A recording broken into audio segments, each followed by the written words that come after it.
Oi, Cataminas do Resenhando Sonhos, e hoje a gente vai falar sobre histórias que são contadas por vilões ou anti-heróis.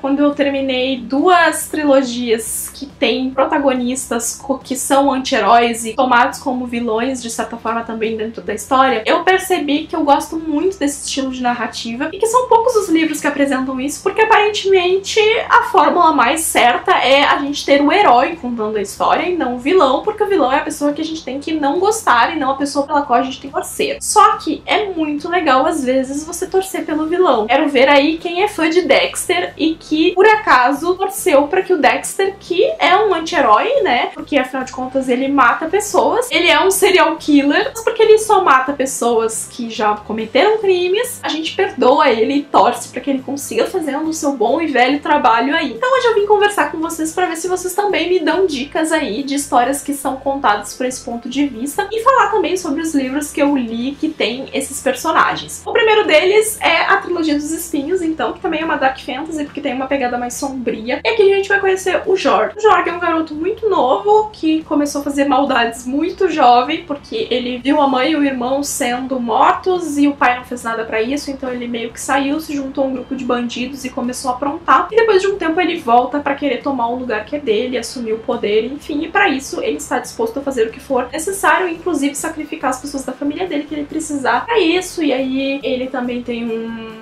amor meio platônico aqui, que envolve ele ter algumas atitudes com essa mulher que não são nem um pouco legais, e a gente acompanha a história do ponto de vista dele. Esse primeiro livro pra mim é o mais difícil de me conectar, mas não pelo fato de que eu tô tendo essa visão do ponto de vista dele, mas porque ele é um garoto muito novo que já fez coisas muito ruins. Mas é um ponto de vista muito interessante, porque de certa forma você também vai se conectar com o Jorg e você vai entender as motivações dele, sabe? Ele quer fazer justiça com as próprias mãos, ele quer se tornar uma pessoa temível, porque ele acha que assim é uma forma mais fácil e mais certa dele conseguir as coisas que ele quer. E é uma história que é interessante pela aura sombria e por ser um personagem que ele não vai fazer sempre a coisa certa, ele não vai titubear na hora de tomar uma decisão que vai pôr a vida de alguém em risco, e ao mesmo tempo é um personagem que às vezes fraqueja, às vezes porque tu tá com essa coisa de que ele sempre vai fazer algo mal, quando ele faz algo que não é tão mal assim, você para e pensa, ué, o que tá acontecendo aqui? Então, nessas histórias a gente é surpreendido quando o personagem faz algo bom e não se encaixa com, né, o que ele poderia estar fazendo. E eu acho isso muito legal, porque inverte completamente uma lógica que a gente tá acostumado, né, é de resolver as coisas da melhor forma possível, né. Interessante você também entender como funciona a mente de quem tá do outro lado. É por isso, por exemplo, que pra quem tá lendo aí a série da Rainha Vermelha, Espada de Vidro, A Prisão do Rei e agora Tempestade de Guerra, e eu acho que o que todo mundo gostaria de ver em algum momento era um capítulo do ponto de vista de um personagem X que se torna o grande vilão dessa história, porque a mente dele é muito legal. Assim como é muito interessante a gente ver as coisas do ponto de vista da Cersei, das Crônicas de Gelo e Fogo, no livro do Festim dos Corvos, que é o livro que muda, né, as perspectivas e a gente tem a oportunidade de ver a história por outros olhos. E a Cersei, ela é uma das vilãs da história, então é muito interessante e é muito conturbado você ver a mente dessa personagem que você só enxerga fazendo as coisas. E quando você conhece as motivações da pessoa pra fazer aquelas coisas, as coisas mudam um pouco de perspectiva. E eu acho que essa é uma das coisas mais legais e o que me instiga a querer ler livros assim. Uma outra personagem que também é vista como vilã e que foi muito legal porque quando eu comecei a ler o livro eu não sabia que essa história ia tomar esse lado e talvez até dê um spoiler pra vocês aqui, desculpa se por acaso for, mas é Jovens de Elite com a Adelina. Ela é a nossa protagonista, essa é uma história também bem sombria, mas assim, quando você começa a ler esse livro você já vê que ela não vai ser a salvadora, que ela não vai ser a heroína e ela não tá disposta a fazer isso, que ela quer sobreviver acima de qualquer coisa, que ela